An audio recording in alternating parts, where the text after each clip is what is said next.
Follower dungeons mean more than we think, and no one's really talking about it. And one person is saying that 2023 was Warcraft's best year ever. Hey folks, this is Soul, and welcome back to Warcraft Weekly, where the copium comes to thrive. This is the first weekly of 2024, and I hope you check back for more coverage, so hit the like button, subscribe for more WoW coverage, and well, here we go, starting with the official announcement of 10.2.5 on January 16th. It's a mid-season patch, and unlike, say, the one that introduced the Mega Dungeon and the whole last specialization, this one is not going to feature a big activity like time rifts that boost player power or give gear catch-ups. You can expect story updates and cosmetic grinds to work towards, and there's still some big waves happening with follower dungeons. It's going to be an evergreen system, and we'll talk a little bit more on that later. And also, dragon riding will be available in all zones where flying is already possible. At the moment, the requirement to dragon ride in the old world is simply to have dragon riding, so that's going to mean your character needs to at least get proper access to the Dragon Isles as soon as they can. Until then, dragon riding mounts will have these static flying animations.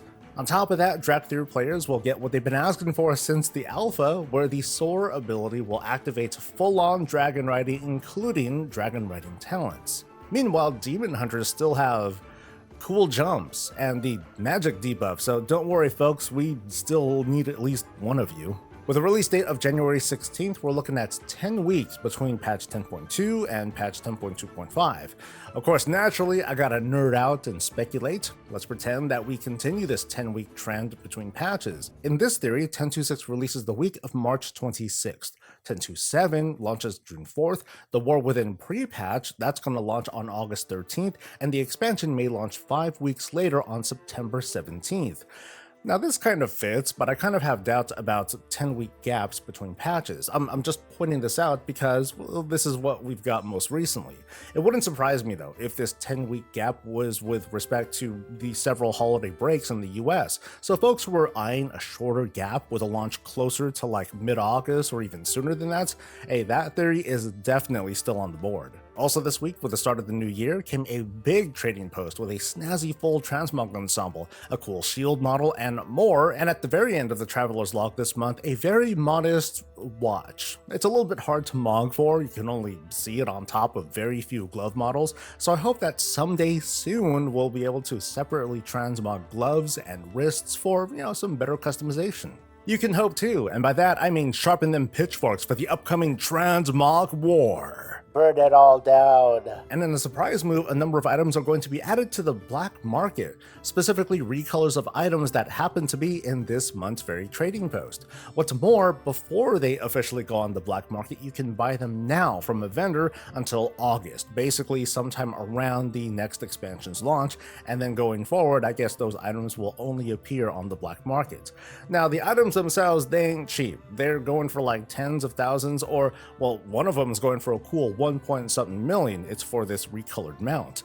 And most of these are appropriately colored gold. It's an obvious message that these are for our friends with big old wallets or, WoW tokens. Now I want to make it clear, these items are of a specific color, but the models are not exclusive. Most of these are, again, they're on the trading post this month, while others are on the way. They could be coming as soon as the next patch. That's why I'm looking at this approach and I'm like, yeah, okay, people who just rely on the trading post, they can get these kinds of things. Folks with gold can get those sorts of things, basically trying to kind of sort of avoid that FOMO exclusivity as best as they can.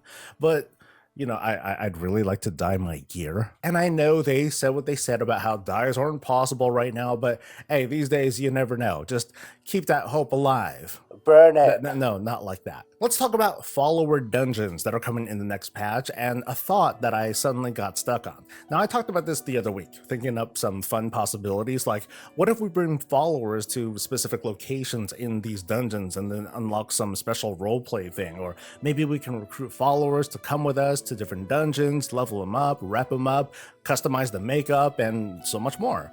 Other folks have talked about the possibility of taking followers beyond the limits of normal and leveling dungeons, but like to Mythic Plus dungeons or even raids. And those are fun conversations to have. Those are just not the conversations we're going to be having today. This thought came to mind as I was testing out follower dungeons on stream, specifically in Dragonflight Hollow.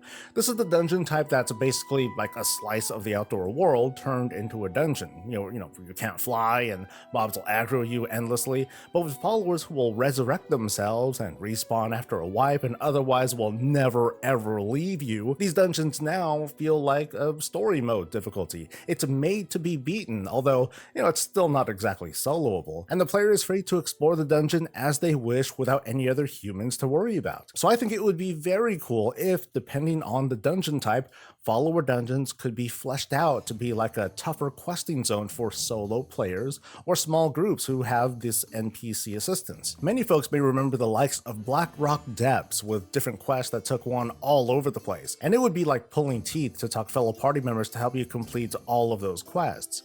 Now imagine if Dragonflight Hollow had something similar, multiple quests and quest chains that had you going all over the place. We haven't seen this in a long time, and up until recently the WoW team has been heavily favoring dungeons being built around Mythic Plus for the most part, but with follower dungeon difficulty, they can now revisit this idea for the purpose of fleshing out storylines inside the dungeon itself in a separate instanced area, where there's no compromising the outdoor questing experience by being able to fly over everything. There's no jankiness with suddenly not being able to fly in like the traditional outdoor world, or having a random passerby swooping in to trivialize the experience or just kind of make it weird. I want to get more people talking about this approach that the WoW team hasn't done in a long time. Dungeons can still be a 10-minute dash in the long term, but with followers, the WoW team can create entire story experiences in the dungeon for players to progress through at their own pace and make these areas feel more memorable. Here's some other examples to get you thinking, like how about Shadowpan Monastery? Now, it's a dungeon that's way outside of our time, but imagine if we had it before. Like imagine if the follower team included like maybe a young Anduin Wrynn or a Garrosh Hellscream. Each would have their own unique questing experience inside the monastery, urging players to explore other areas that normally they would just kind of blow past. Or how about something more recent? The Temple of Sethilis in Battle for Azeroth, that was a capstone to the zone quest line. So how about telling a more robust story inside the dungeon instead of, okay, everything's done, just go ahead and kill the main baddie. There are proper questions to ask, of course, like what happens when you're only halfway through all of your questing and then for whatever reason you disconnect, like won't the dungeon be reset and then you have to re-clear the whole thing to resume the quest line? And that's a fair question to ask. But me, I just want to get you folks thinking about possibilities and then obnoxiously spread it around and discuss. I'm sure you have lots of great ideas to share too. Was 2023 Warcraft's best year ever? That's what's being put to question after an opinion article from PC Gamer suggested exactly that. In fact, just before that article released, I gave a similar take, but with a different energy. I was saying that 2023 was a year of big changes in Warcraft, and I told it like it was an ongoing comeback story. The article did make a splash, with reactions ranging from big true to fake news. Now, as for me, after defeating Farok and Heroic this week, I can look back and say that, it might not be the best raid since Ulduar, as the article opines, but you know what? It was good. I really did enjoy myself, and, I guess to be honest, that's what I do every time, until 6 months from now, doing it over and over again, and I'll be begging for the sweet release of death. The article also states that there are more players playing WoW now than there were at the start of Dragonflight. Now, number crunchers looking at Mythic Plus data over the past few seasons does suggest that at least among dungeon runners, this could be the case. But as for the article, it's a little bit misleading. The PC Gamer article cited Blizzard's end-of-year statement where they said, quote, "The World of Warcraft team worked hard throughout the year to ensure there was always something fun to do in both Dragonflight and Classic, with more players joining us right now than we saw at the launch of Dragonflight." The way I'm reading this statement, they weren't talking about Dragonflight exclusively, but World of Warcraft as a whole. This year we did get Classic Hardcore and Season of Discovery, meaning building lots of interest in the Classic era of games, and now the pool of WoW players is this kind of this kind of amalgamous divide between the modern game and the classic game, which is now also split into a few of its own categories, and all of which are accessible with the same monthly subscription. So we can shout to the moon that the classic or the modern versions are carrying the other, but Blizzard can just be like, whatever, there's more WoW players, period, play what you want, and hey, thanks for the money. The argument of which game is carrying which, it's never gonna stop really, with the latest coming from Panda TV shown here about to enter the octagon with Bellular. In a tweet, he was apparently told from a senior Blizzard staffer that yes, WoW is Blizzard's biggest cash cow, and the modern or the retail version is still, quote, the king in terms of numbers, but I'm sure he's paraphrasing. Let's pretend for the sake of content that it's true. If so, I'm not surprised in the slightest. WoW Classic is fun for a lot of people, but the current game has more to do by magnitudes because, you know, we're comparing a bigger game to a smaller, more focused game. It's kind of a no-brainer there. I'd often hear things like, hey, there are more raid logs from Classic than there are Dragonflight, but then I'd come back and say that, well, you know, Dragonflight has more Mythic Plus logs and a thriving raid finder queue. I wonder if there was a Mythic Plus kind of thing introduced to Classic, how much would that peel away from other Classic activities? And of course, how would that retain players, and would that be a good thing ultimately? But back to the modern game, obviously it's more monetized with expansion boxes that are not optional and a regular cash shop. And look, I'm not trying to point out which is the better game, I'm just sharing that, you know, yeah, I can understand why the current game is bigger. And yet when it comes to things like Twitch viewership, outside of the Race to World First, WoW Classic mostly dominates what's represented in Twitch in World of Warcraft, notably the hardcore version. And I mean, the reason why is pretty simple, it's just more entertaining. Like, if you come to my stream in the mornings, what do you get? You get, like, me checking my vaults, I'm making some gold, and otherwise I'm just chatting with folks and, like, shooting the breeze. That's fun for some, sure, but probably more fun is to watch a hardcore streamer sweat as they're trying to navigate through a cave or desperately picking up this new upgrade that'll help them get through the next level or two. But perhaps more than that, and because it's impossible for us to really see for ourselves, maybe we're just reading the demographics wrong. Maybe it's not so much that WoW Classic streaming is more popular, but it could be more accurate to say that people who play Classic happen to be more into watching live stream content, while players of the modern game, maybe they don't watch live streams at all, let alone World of Warcraft streams, unless there's a Twitch drop, right? And then, you know, I'm confident we're going to see something in time for the 10.2.5 patch. We'll see soon. Of course, there's an overlap between individual tastes, and I'm just guessing out of my ass anyway, but I am curious to hear from people who don't watch WoW on Twitch. Why? I happen to bring a very modest audience here on YouTube, but only a fraction of those viewers happen to come look at the streams. And I'm not trying to complain here, it's totally okay if you don't. I think I would just find it illuminating to hear what other players' tastes are, and that's the show. The other day I was about to go off on some transmog runs, and I realized, wait a second, pretty soon the transmog farming scene is gonna like totally blow up, with Battle for Azeroth raids being fixed and transmog unlocks working regardless of armor type. So I thought, you know what, I'm going to start building up a speed set designed to run stuff a little bit faster, and that might be hecka fun.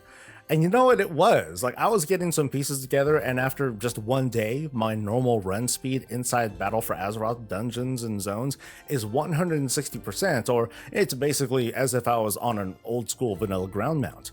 Now, I could do better if I was on a different class, but I'm most happy farming on my paladin, and there might be a little bit more speed that I can eke out. I just gotta keep trying to get the right Azerite gear. That's right, trying to get Azerite gear. The point that I'm trying to make is that when there's less to do in WoW, we're left with choices.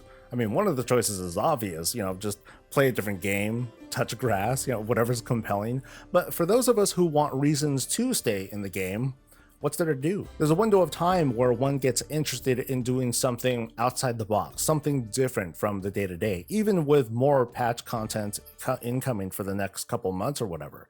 Mog farming happens to be one of those activities. Developing a speed set is a separate commitment on its own, and for me, again, it's been fun exploring this side or, you know, any different side of the game. The same goes for other non-progress things like getting into the economy or crafting or roleplay or collections or soloing doing more current content like, dungeons or even raids, and I'll talk about that a little bit next week. But for now, let's give a warm thanks to our friends over on Twitch and Patreon, and big thanks to new patron Dan. Every dollar counts. And of course, to you viewer, thank you for watching. You made it to the end. All you gotta do now is hit the like button, subscribe for more coverage, catch me live, and I'll catch you later. Stay safe, stay healthy, and stay breezy.